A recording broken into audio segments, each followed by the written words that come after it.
ஜெய் ஸ்ரீ மாத்திரை நமக. ஜெய் குருதத் ஜெய் குரு பரசுராம். நமஸ்காரம்.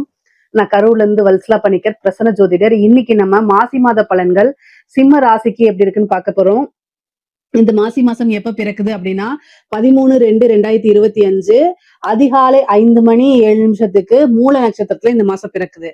மூல நட்சத்திரத்துல இந்த மாசம் பிறக்கிறதுனால சிம்ம ராசியில இருக்கக்கூடிய மக நட்சத்திரக்காரர்கள் கட்டாயம் பரிகாரம் பண்ணிக்கணும். என்ன பரிகாரம் பண்ணணும்னா, உங்க வீட்டுக்கு பக்கத்துல இருக்கக்கூடிய கோசாலைக்கு, அதாவது கோவிலுக்கு போய் அங்க கோசாலை இருந்தாலும் அங்கேயும் பண்ணலாம், அல்லது வீட்டுக்கு பக்கத்துல கோசாலை இருந்தாலும் அங்கேயும் போய் பண்ணலாம். பசுமாட்டுக்கு, கன்றுடன் கூடிய பசுமாட்டுக்கு குடிக்கிறதுக்கு ஜலம், வைக்கப்புல், தீவனம் இதெல்லாம் கொடுக்கணும். முக்கியமா புண்ணாக்கு, கோதுமை தவிடு புண்ணாக்கு இதெல்லாம் கொடுங்க. வெல்லம் கலந்து குடிக்கிறதுக்கு கொடுத்தா ரொம்ப ரொம்ப விசேஷம். உங்களால என்ன முடியுதோ ஒரு அகத்திக்கீரையோ அல்லது ஒரு வாழைப்பழமாவது அட்லீஸ்ட் கொடுக்கணும். குடிக்கிறதுக்கு தண்ணி கொடுக்கணும். இது மாதிரி கொடுத்துட்டு 16 முறை பிரதட்சணமா வலம் வரணும். வலம் வந்ததுக்கு அப்புறம் என்னன்னா, நீங்க எதனா அந்த தொட்டு கும்பிட்டுக்கணும். சாமி அந்த கோவை பாத்தீங்கன்னா தேவர்களா நினைச்சு தொட்டு கும்பிட்டுக்குங்க. இதனால என்னன்னா, உங்களுக்கு இந்த ஒரு வருடம் முழுவதுமே பண தட்டுப்பாடு, பண கஷ்டம் இந்த மாதிரி எதுவுமே வராது. அது மட்டும் இல்லாம விபத்து கண்டங்கள், அகால மரணங்கள் இதெல்லாம் சம்பவிக்காதுங்க. இந்த மாசி மாசம் உங்களுக்கு எப்படி இருக்கு அப்படின்னா, பொதுவாவே நிறைய வாய்ப்புகள், புது புது மாற்றங்கள், நிறைய விஷயங்கள் உங்களுக்கு நடக்க போகுது. எதனால அப்படின்னா, 7ஆம் இடம் கலத்திர ஸ்தானம், அதே மாதிரி நட்பு ஸ்தானம், பாட்டஸ்தானம் சொல்லக்கூடியது, ஆப்போசிட் இருக்கக்கூடியவங்க, புது மனிதர்களை சொல்லக்கூடிய, நமக்கு அறிமுகம் இல்லாத நபர்களும் 7ஆம் இடம் தான். இது எல்லாமே 7ஆம் இடத்துல நிறைய கிரக சேர்க்கை இருக்கு. சோ அதனால நிறைய மாற்றங்கள் உங்களுக்கு வரப்போகுது. என்னென்ன மாற்றங்கள் அப்படின்னா, எதை தொட்டாலும் புது புது மாற்றங்கள் தான். அத்தனையுமே நீங்க எப்படி ஹேண்டில் பண்றீங்கிறதுலதான் இருக்கு. பொதுவாகவே உங்களுடைய ராசிக்கு கடந்த சில மாதங்களாகவே நல்லா இருந்திருக்காது. ஏன்னா உங்களுடைய ராசியில உங்க மனச இறுக்கி கஷ்டப்படுத்தி புளியறதுக்கு கேது இருந்துட்டு இருக்காரு. அதே மாதிரி 7ஆம் இடத்துல ராகு இருந்துட்டு இருக்காரு. கூடுதலா இப்ப என்னென்ன கிரகங்கள் அப்படின்னா, செவ்வாய், அப்புறம் சூரியன், உங்க ராசி அதிபதி 7ல, அப்புறம் சுக்கிரன், அப்புறம் புதன், இதெல்லாம் இருக்கு. நன்மையும் இருக்கு, தீமையும் இருக்கு. பட் ஆனா நீங்க எந்த விஷயத்துல ரொம்ப ஜாலியா இருக்கணும், எந்த விஷயத்துல ரொம்ப கேர்ஃபுல்லா இருக்கணுங்கிறத நான் சொல்லிடுறேன். பொதுவாவே இந்த சிம்ம ராசிக்கு அஷ்டமத்து சனி தொந்தரவும் இருக்கு. அது போக ராகு கேதுவோடைய தொந்தரவும் இருக்கு. நான் ஆல்ரெடி சொன்ன வழிபாடுகள் எல்லாம் பண்ணுங்க. இல்ல உங்களுக்கு என்ன வழிபாடு வேணுமோ அதை கமெண்ட்ஸ்ல கேளுங்க, கட்டாயம் நான் சொல்றேன். பொதுவாவே என்னன்னா, நிறைய மெடிடேஷன் பண்ணுங்க. ஒவ்வொரு மூமெண்ட்டுமே யோசிச்சு, உடனடியா எடுக்காம யோசிச்சு டக்கு டக்குன்னு, ஏன்னா உங்களை கிரக சூழ்நிலைகள், நீங்க ஒரு ஹார்ட் ஒர்க் போட்டுட்டு இருப்பீங்க, ஆனா சீக்கிரமா இந்த முடிவை எடுத்தாகணுங்கிற விஷயத்துக்கு புஷ் பண்ணி தள்ளும். சோ அதனால டக்குன்னு யோசிக்காம முடிவெடுத்துறாதீங்க. எந்த ஒரு முடிவுமே தள்ளி போட்டு எடுங்க. அப்பதான் நீங்க கஷ்டப்பட்டாலும் ஒரு நல்ல பலன்கள் கிடைக்கும். உங்களுக்கு முடிவெடுக்க முடியல அப்படின்னா உங்களுடைய வெல்விஷரை கேட்டு முடிவெடுங்க. அதான் ரொம்ப ரொம்ப நல்லது. இந்த காலகட்டங்கள்ல மன இறுக்கமாகும். நம்ம பாதிக்கிறது இல்லாம நம்ம சார்ந்தவங்களையும் பாதிப்பு உள்ளாக்கும். சோ இதெல்லாம் உங்களால தாங்கிக்க முடியாம குழப்பமான மனநிலை, விரக்தியான மனநிலையில இருப்பீங்க. ஆனா காலமும் சூழ்நிலையுமே எப்பவுமே ஒரே மாதிரியே இருக்காது. ஆனா நல்ல விஷயங்கள் உங்களுக்கு கட்டாயம் உண்டு. அதை மட்டும் ஞாபகம் வச்சுக்கோங்க. சிம்ம ராசிக்காரங்க எல்லா விஷயத்திலயும் ஹார்ட் ஒர்க் போடுவீங்க, நேர்மையா இருப்பீங்க. அதுக்கு தகுந்த பலன் கட்டாயம் உறுதியாக உண்டு. இந்த மாதம் நல்லா இருக்கான்னு கேட்டா ரொம்ப அமோகமா இருக்கு. எப்படின்னா, உங்களுடைய ராசி அதிபதி 7ல இருக்காரு. 7ஆம் இடம் அப்படிங்கிறது நிறைய மாற்றங்களை குறிக்கக்கூடியது, பிரச்சனைகள்ல இருந்து நிவர்த்தியை குறிக்கக்கூடியது. நிவர்த்தி பொதுவாவே உங்களுடைய கஷ்டங்கள்ல இருந்து நிவர்த்தி தான் இந்த மாதம். ஏன்னா 7ஆம் இடம்ங்கிறது நிவர்த்தி ஸ்தானம். நிவர்த்தி ஸ்தானத்துல உங்களுக்கு நல்ல யோகத்தை கொடுக்கக்கூடிய செவ்வாய் வராரு.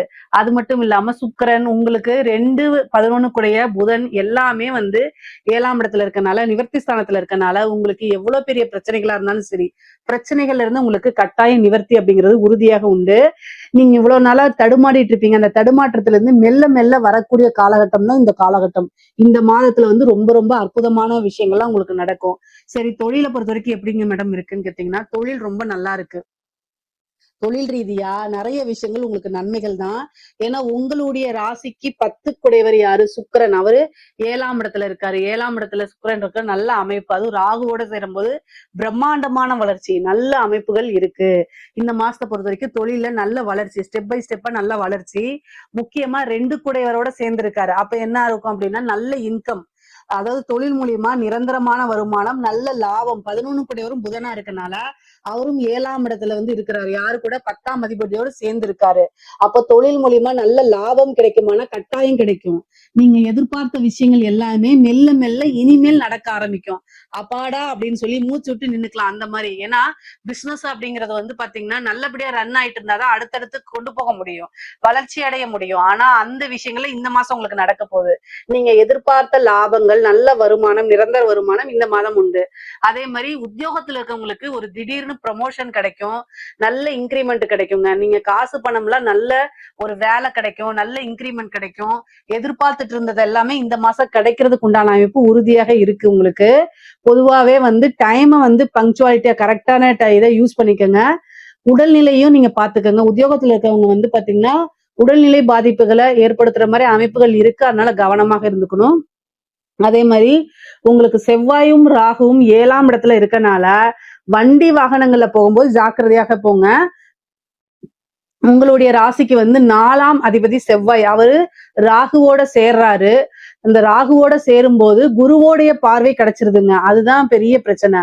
அதனால வந்து நீங்க வண்டி வாகனங்கள்ல போகும்போது ரொம்ப ஜாக்கிரதையாக போகணும். நீங்க வந்து நல்லா ஸ்டெடியா போனாலும் ஆப்போசிட்ல வரவங்க ஒரு ட்ரிங்க்ஸ் அடிச்சுட்டு வந்தாங்கன்னா சேதாரம் என்னமோ உங்களுக்கும் சேர்த்துதான் ஆகும். அதனால தெளிவான மனநிலை இருந்தா மட்டும் நீங்க டிரைவ் பண்ணணும். இல்ல அப்படின்னா ஒரு ஆக்டிங் டிரைவர் போட்டுட்டு போலாம். அல்லது வந்து 2 வீலர் ஓட்டுறத கொஞ்ச நாளைக்கு இந்த மாசத்துல வந்து ரொம்ப ஜாக்கிரதையா ஹேண்டில் பண்ணலாம். பொதுவாவே வந்து நீங்க பிசினஸ் ரீதியாவோ இல்ல உங்களோட உத்தியோக ரீதியாவோ ஒரு திடீர்னு ஒரு மீட்டிங், ஏதாவது முக்கியமான ஒரு சூழ்நிலை டிராவல் பண்ணியே ஆகணும், அதுவும் நைட் டைம் அப்படின்னா அதுக்கு நீங்க என்ன பண்ணலாம்னா சேஃபான ஜேர்னினா நீங்க என்ன செய்யலாம், பஸ்ல புக் பண்ணி போங்க, இல்ல ட்ரெயின்ல புக் பண்ணி போங்க, இல்லையா ஃபிளைட்ல புக் பண்ணி போங்க. ஆனா செல்ஃபா டிரைவ் பண்ணிட்டு போகாதீங்க. அது வந்து இந்த மாதம் வந்து ரொம்ப சரியில்லாத அமைப்பா இருக்கனால இந்த மாதத்தை மட்டும் அவாய்ட் பண்ணிக்கோங்க. ஏன்னா செவ்வாறாக கிரக சேர்க்கையா இருக்கு, அதனால கவனம், கூடுதல் கவனம். மத்தபடி ஒண்ணு இல்ல. பொதுவாவே செவ்வாய் ராகு சேரும் போது தாயாருடைய உடல்நிலை ஆரோக்கியத்துல கூடுதல் கவனமா இருக்கணும். தாயாருடைய சொத்துக்கள்ல வந்து வில்லங்கங்களோ அல்லது பிரச்சனைகளோ ஏற்படுறதுக்கு வாய்ப்பு இருக்கு. அவங்களோட நிறைய டைம் ஸ்பெண்ட் பண்ணி அவங்களுக்கு நீங்க கூடுதல் கவனத்தை செலுத்தணும். நாளுக்குடையவர், ஏன்னா இந்த சிம்ம ராசிக்கு நான் பொதுவா சொல்றேன், 4ஆம் அதிபதி உங்களுக்கு செவ்வாய், அவரு ராகுவோட சேர்றாரு கிரக சேர்க்கையில. அதே மாதிரி உங்களுடைய ராசியில கேது இருக்கு, சந்திரன் கேது இணைவா. அப்போ தாயாருக்கு கூடுதலான கவனம், அவங்களுக்கு சர்ஜரி ஆகக்கூடிய அமைப்புகள் இது மாதிரி எல்லாம் இருக்கு. அதனால கூடுதலான கவனம், அவங்களுக்கு அட்டென்ஷன் தேவைப்படுது. சோ நீங்க கேர் எடுத்து பார்க்கல அப்படின்னா அது மிகப்பெரிய விஷயங்களை கொண்டு போய் விடுறதுக்கு வாய்ப்பு இருக்கு. அதனால கவனமாக இருந்துக்கங்க. 9 கூடையவரும் வந்து செவ்வாயா இருக்கனால தாய் தந்தையருக்கு 2 பேத்துக்கும் வச்சுக்கோங்க. ஆனா தாய்க்கு கூடுதல், ஏன்னா சந்திரனும் அங்க கேதுவோட சேர்ந்திருக்கனால கூடுதல் கவனமாக இருக்கணும். அதே மாதிரி வந்து பெண்களை பொறுத்த வரைக்கும் உங்களுக்கு 7ல நிறைய கிரகச்சிருக்கு இருக்கனால கணவன் வழி ஆதாயமும் உண்டு, அதே நேரத்துல சண்டை சச்சரவுகளும் இருக்கு. பொதுவாவே அனுசரிச்சு போனா உங்களுக்கு நிறைய வாய்ப்புகள் இருக்கு. 7ஆம் இடத்துல இருக்கனால புது மனிதர்களுடைய தொடர்புகள் கிடைக்கும். பொதுவா சிம்மராசிக்கு நிறைய ஃப்ரெண்ட்ஸ் கிடைப்பாங்க. சர்க்கிள், பேக்ரவுண்ட் சர்க்கிள் பெருசாகிறதுக்கு வாய்ப்புகள் இருக்கு. அது மூலியமா புது புது விஷயங்களை ஸ்டார்ட் பண்றதுக்கு உண்டான அமைப்புகள்லாம் கிடைக்கும். எப்பவுமே ஒரு புது பழக்க வழக்கங்கள் நம்ம புதுசா மனிதரா மாத்துறது, அதே மாதிரி புது விஷயங்களை ஆரம்பிக்கிறதுக்கெல்லாம் ரொம்ப சப்போர்ட்டிவா இருக்கும். அதனால இதெல்லாம் இந்த டைம் யூஸ் பண்ணிக்கோங்க. பெண்கள் வந்து கணவர்கிட்ட வந்து அட்ஜஸ்ட் பண்ணி போங்க. சண்டை சச்சரவுகள் வேணாம், வீண் வாக்குவாதங்கள் வேணாம். அதனால கூடுதலா மன உளைச்சல் உங்க கணவருக்கு இருக்கோ இல்லையோ உங்களுக்கு தான் கட்டாயம் இருக்கு. அதனால கவனமாக இருந்துக்கோங்க. சண்டை சச்சரவுகளை வேண்டாம், அட்ஜஸ்ட் பண்ணி போய்க்கங்க. அதே மாதிரி வந்து வாகனங்கள் வாங்கக்கூடிய அமைப்பு, வீடு வாங்கக்கூடிய அமைப்புகள்லாம் இந்த மாதம் இருக்கு. திடீர்னு ஒரு அதிர்ஷ்டம் அப்படிங்கிறது இருக்கு. ஆடை ஆபரண சேர்க்கை இருக்கு.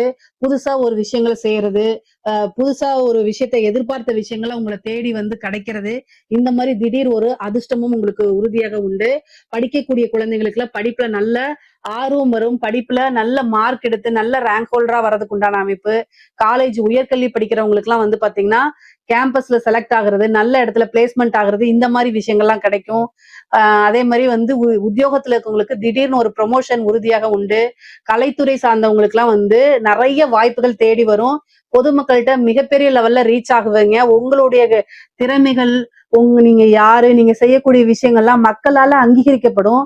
உங்களுக்குன்னு ஒரு இடம் அப்படிங்கிறது, உங்களுக்குன்னு ஒரு ஃப்ரேம் செட் ஆகுற மாதிரி அமைப்புகள்லாம் வந்துரும். ஒரே நாள்ல வந்து ஒபாமான்னு சொல்லணும்னா அந்த மாதிரி ஒரே நைட்ல வைரல் ஆகுறது, உங்களுடைய வீடியோவோ அல்லது ஆடியோவோ ஏதோ ஒரு விஷயங்கள் உங்களுக்கு பாராட்டுகள் கிடைக்கும், நல்ல அங்கீகாரம் கிடைக்கும். சிம்ம ராசியை பொறுத்த வரைக்கும் கலைத்துறை ரொம்ப பிரம்மாண்டமான வளர்ச்சி அப்படிங்கிறது இந்த மாதம் இருக்கு. ஏன்னா 7ஆம் இடம்ங்கிறத பொதுமக்களை குறிக்கக்கூடிய இடமும், அதுல கிரக சேர்க்கை நல்லா இருக்கனால நல்ல அமைப்புகள் இருக்கு. உங்களுடைய ராசி அதிபதியே 7ல இருக்காரு. இது ஒரு ரொம்ப சூப்பரான அமைப்பு. அதே மாதிரி அரசாங்க உத்தியோகத்துல இருக்கவங்க ரொம்ப கவனமாக இருக்கணும். ஆல்ரெடி சிம்மராசிக்கு நேரம் சரியில்லை, நீங்க அங்கேயோ செஞ்ச தப்போ அல்லது யாரோ ஒரு செஞ்ச தப்புக்கு உடந்தையா இருந்தது, இந்த மாதிரி விஷயங்கள்லாம் உங்களுக்கு ப்ரெஷர் உருவாகும், சண்டை சச்சரவுகள் வரும். அதே மாதிரி உயர் அதிகாரிகளோட அழுத்தங்கள் அல்லது நீங்க தண்டனைக்குரியவங்களா மாறுறது, இந்த மாதிரி விஷயங்கள்லாம் நடந்துரும். முக்கியமா லஞ்ச லாவணியங்களை தவிர்த்துருங்க, அதான் ரொம்ப நல்லது. உங்களுக்கு பொதுவாகவே சிம்மராசியில இருக்கக்கூடிய அரசாங்க அதிகாரிகளுக்கு நேரங்காலங்கள் சரியில்லை, அதனால கூடுதல் கவனமா இருக்கிறது ரொம்ப சிறப்பு. முக்கியமா லஞ்ச லாவணங்களை தவிர்க்கிறது நல்லது. இல்ல அப்படின்னா ஏதாவது ஒரு பனிஷ்மெண்ட் அப்படிங்கிறது உங்களுக்கு கட்டாயம் கிடைச்சிரும். கூடுதல், ஏன்னா இந்த கேதுவும் சரியில்லை, சனியும் சரியில்லை, குரு கிரகம் ஒண்ணுதான் ரொம்ப ரொம்ப நல்லா இருக்கு. அதனால காசு பணம்ங்கிறது வந்துரும். ஏதாவது ஒரு ரூபத்துல உங்களுக்கு தேவையான விஷயங்கள் செஞ்சுக்கிறதுக்கு, தேவையான விருப்பங்களை நிறைவேற்றிக்கிறதுக்கு காசு பணம் அப்படிங்கிறது குறைவில்லாம ஏதோ ஒரு ரூபத்துல வந்துரும். கடன் ரீதியா பிரச்சனைகள் வரும், அதனால தேவையில்லாத அவமானங்கள் வரும். ஆனா அந்த கடன் பிரச்சனைகளை சமாளிக்க கூடியதும், அதே மாதிரி கடனை நிவர்த்தி பண்றதுக்கு உண்டான அமைப்பும் உறுதியாக உங்களுக்கு கிடைக்கும். சொத்துக்கள் வந்து இவ்வளவு நாள வில்லங்கங்கள் இருந்ததெல்லாம் அந்த சொத்துக்கள் வந்து அந்த வில்லங்கங்களா நிவர்த்தியாகி உங்களுக்கு கிடைக்கிறதுக்கு உண்டான அமைப்புகள் இருக்கு. திடீர்னு ஒரு வீடு வாங்குறது, வாகனங்கள் வாங்கக்கூடிய அமைப்புகள்லாம் இருக்கு. அரசியல்வாதிகளை பொறுத்த வரைக்கும் சிம்ம ராசிக்கு நேரங்காலம் சரியில்லை, அரசியல்வாதிகளுக்கு சுத்தமா நேரங்காலம் சரியில்லை. பொதுவாவே உங்களுடைய ராசிக்கு 7ஆம் இடத்துல கிரக சேர்க்கை கூடுதலான பலன்களா இருக்கு. அது போக உங்களுடைய ராசியில கேது இருக்கனால, பதவி ஸ்தான அதிபதி ராகு கூட போறனால உங்களோட பதவியை புடுங்கிறதுக்கு, உங்களுடைய பதவியை என்ன செய்யறோம், இப்ப பதவியில நீங்க இருக்கீங்க அப்படின்னா அதை காலி பண்றதுக்கு உண்டான அத்தனை அமைப்புகளும் நடக்கும். அதனால கவனமாக இருங்க.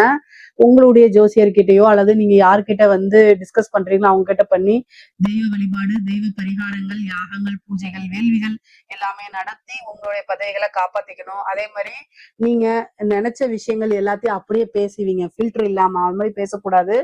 என்ன முடிஞ்ச அளவுக்கு அமைதியா போறது நல்லது. இல்ல அப்படின்னா யோசிச்சு நிதானமா பேசணும், இல்லைன்னா நெகட்டிவா வரதுக்கு வாய்ப்புகள் இருக்கு. பொதுவாவே அரசியல்வாதிகளுக்கு வந்து இந்த காலகட்டங்கள் அவ்வளவு ரொம்ப சிறப்பா இல்லாதனால கட்டாயம் தெய்வ வழிபாடு மட்டும்தான் உங்களை வந்து ஜெயிக்க வைக்கிறதுக்கு உண்டான அமைப்புகளை கொடுக்கும். அதனால ரொம்ப ரொம்ப கூடுதலான கவனமா செயல்படுறதா ரொம்ப நல்லது. இதுல ஏதாவது சந்தேகங்கள் இருக்கு அப்படின்னா கமெண்ட்ஸ்ல கேளுங்க, கட்டாயம் நான் ஆன்சர் பண்றேன்.